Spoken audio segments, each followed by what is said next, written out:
Hello and welcome to today's special edition of Africa Journal, and I'm your host, Jean-Claude Obura. In today's edition, we celebrate women's success story and put focus on a journey to a successful life for younger ladies. Why the focus? Well, we at Africa Journal, we believe that it is important to celebrate and to highlight any women's success stories. In the present times, women have always been and are being sidelined. In today's show, we kick off and discuss about a very strong woman called Paula Kahumbu. Paula Kahumbu is said to have inspired many young youths and is following the footsteps of Kenya's icon conservationist Wangari Maathai. Aren't you interested in knowing what she's up to? Well, I am. Stay tuned and let's learn more about Paula.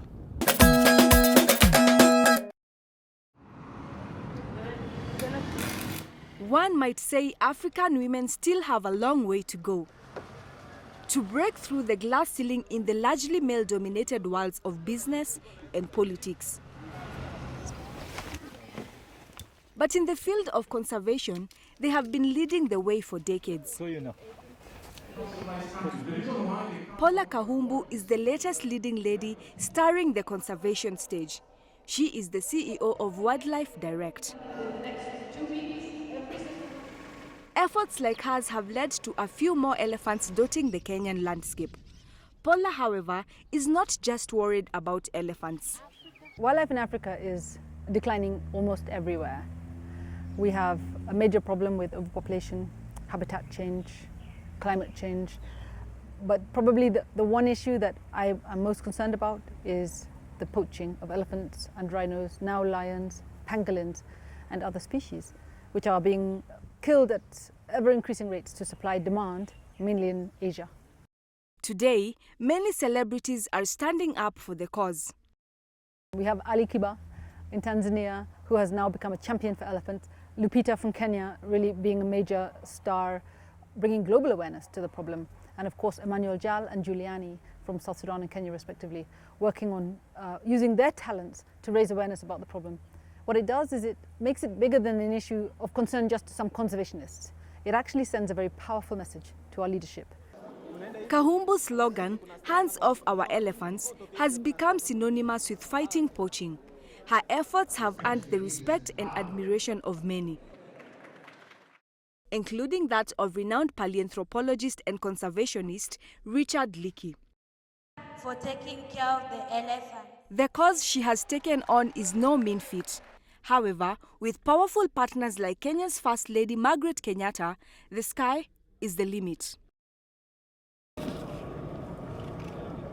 In April this year, Paula stood by as 105 tons of ivory was set ablaze by Kenya's President Uhuru Kenyatta. The tusks represented 8,000 poached elephants. We launched the Hands Off Our Elephants campaign almost 3 years ago with the First Lady as our patron. You know what I think about this is that everything she promised us, she's done. She promised she would bring it to the attention of her husband. And today Uhuru did what we've been asking, and he's taken the leadership position that we have felt Kenya really needed to take to pull Africa out of this crisis. What was the Another conservationist making her mark on the continent is Dr. Kes Hillman Smith. Kes, or Kesenyonye in full, used to go by Allison. The rhino warrior's passion for her cause is so strong that she moved to Kenya permanently and changed her citizenship from British to Kenyan. To understand their mating patterns, she would go in the field. And from a Dr. Smith's work in this field is as extensive as it is diverse. She was part of the first Pan-African Elephant Survey. Kes also led the first African Rhino Survey and Conservation Plan. Since the 70s, she has been in the forefront of wildlife conservation. turned commando. Kes led a campaign of guerrilla warfare against the poachers. Both women agree that conservationists do crucial work on a shoestring budget. They are cut off from the rest of the world. Almost always in remote, isolated places, some even risking their lives, with no chance of getting on the international radar screen. Meanwhile, millions of people who care about the catastrophic loss of wildlife and habitats aren't sure how to help, but they are hungry for change.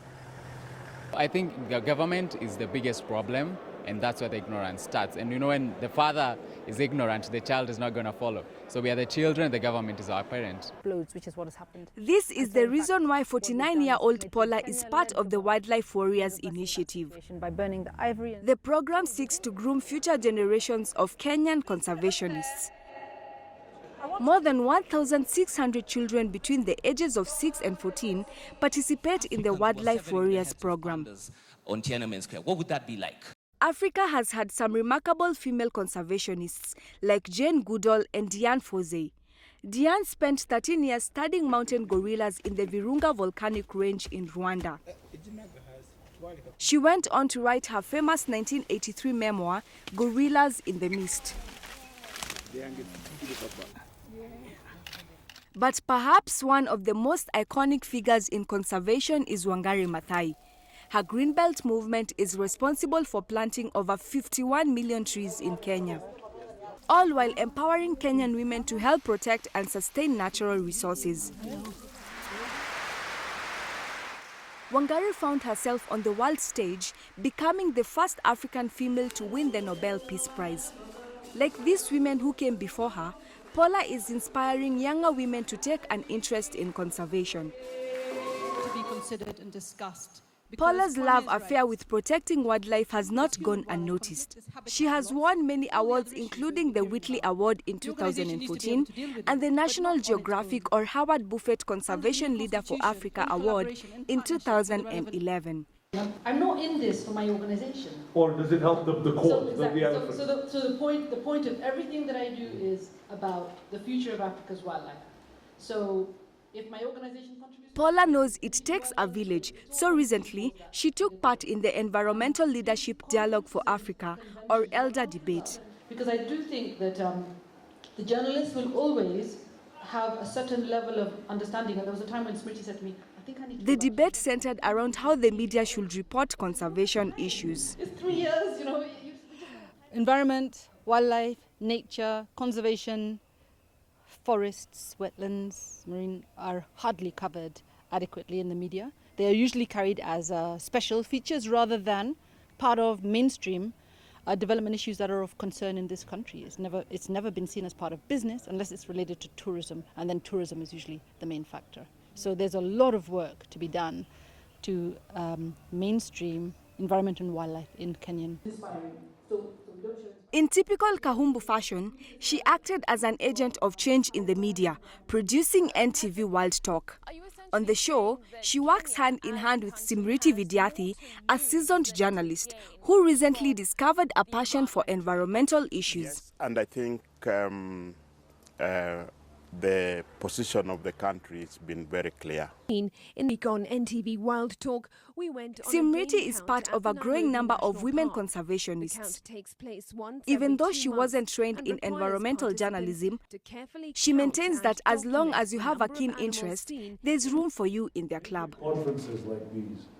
What Simriti and Paula hope to achieve is a conviction from the masses that they too can play a role in conservation. I'm still getting fascinated by what I'm seeing, but I also think that it is difficult to sell that to other people.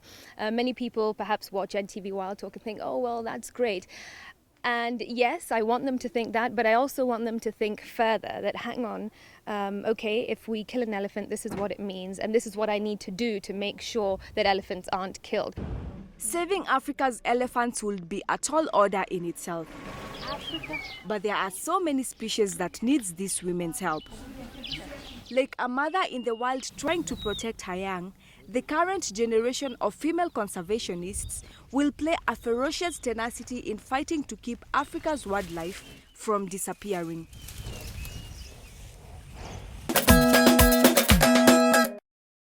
Well, that's it for today in Africa Journal. I'm sure you've learned something, and remember, you only grow wise once you have knowledge.